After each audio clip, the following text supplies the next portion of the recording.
E hoje eu estarei falando um pouco sobre transmissão assíncrona e síncrona. Então, inicialmente, vou falar um pouco sobre a comunicação de dados, tá? A transmissão de um fluxo de bits de um dispositivo para outro através de um link de transmissão envolve muita comparação e acordo entre os dois lados. Um dos requisitos mais fundamentais é a sincronização.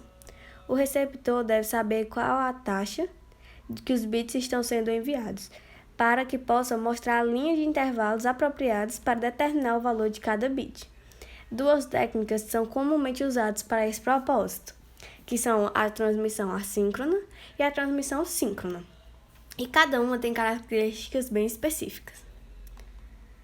A gente vai mudar um pouco a nossa ênfase das aulas, porque anteriormente a gente estava falando muito sobre a transmissão em si, sobre os métodos de transmissão, de codificação de dados, as características dos sinais e dos meios, enfim, e agora a gente vai focar na comunicação mesmo. A principal preocupação na comunicação de dados é uma das técnicas de comunicação, que é a técnica de transmissão, onde a nossa maior preocupação é a transmissão serial de dados. Os dados são transmitidos por um único caminho de sinal e em vez de um conjunto paralelo de linhas, o que é comum nos dispositivos, e isso causa alguns problemas.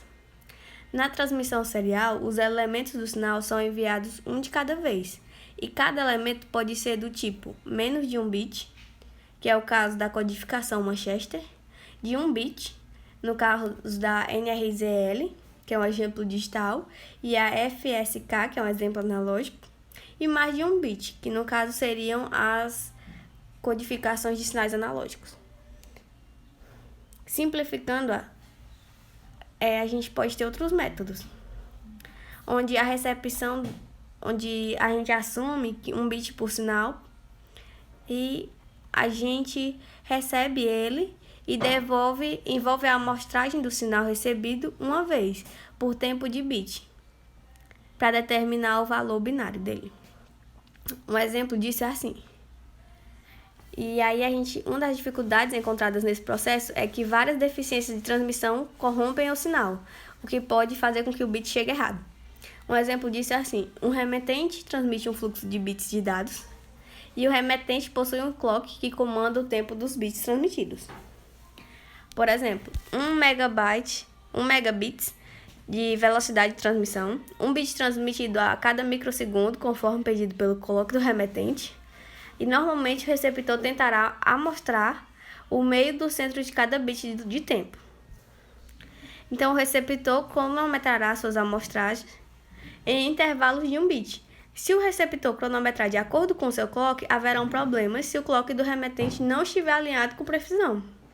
Após 50 ou mais amostras, o receptor pode estar com um erro, pois está amostrando com o tempo de bit errado, né? Então, eventualmente, dependendo do tamanho, pode ser que entre em desincronia e aí cause um problema.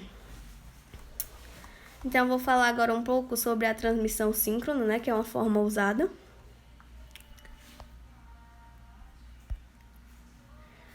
Ela é a segunda abordagem de transmissão, né? Ela é a transmissão síncrona. Ela é uma transmissão mais rápida.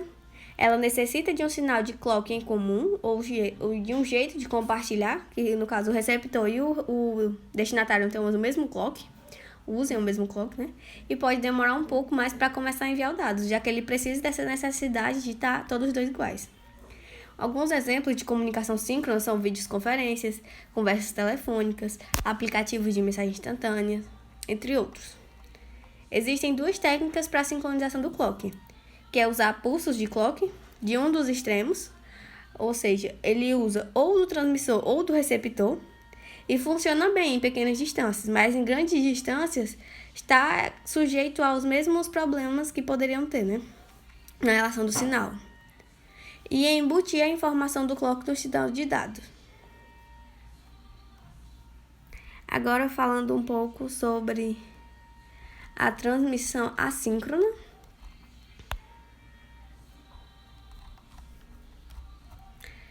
Ela é mais comum, né, desejada, Ela evita o problema de temporização por não enviar fluxos de bits longos e ininterruptos. Os dados são transmitidos um caractere de cada vez, onde cada sinal tem de 5 a 8 bits de comprimento. O tempo ou a sincronização precisa ser mantido apenas dentro de cada sinal, e o receptor tem a oportunidade de ressincronizar no início de cada novo sinal. E isso é muito bom, né? Ele pode ter o formato de caractere, é uma das características, o fluxo de caracteres de 8 bits, o efeito de erro no time, e a transmissão assíncrona ela é simples e barata, mas requer uma sobrecarga de 2 a 3 bits para cada sinal. Por exemplo, um sinal de 8 bits sem bit de paridade, usando um elemento de parada de 1 bit, 2 de 10 bits não transmitem informações, porém existem apenas para sincronização. Assim, tem uma sobrecarga de 20%.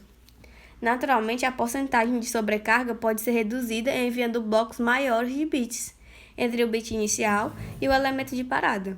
No entanto, quanto maior o bloco de bits, maior o erro de tempo acumulado. Obrigado, por hoje foi só. Espero vocês para a próxima aula.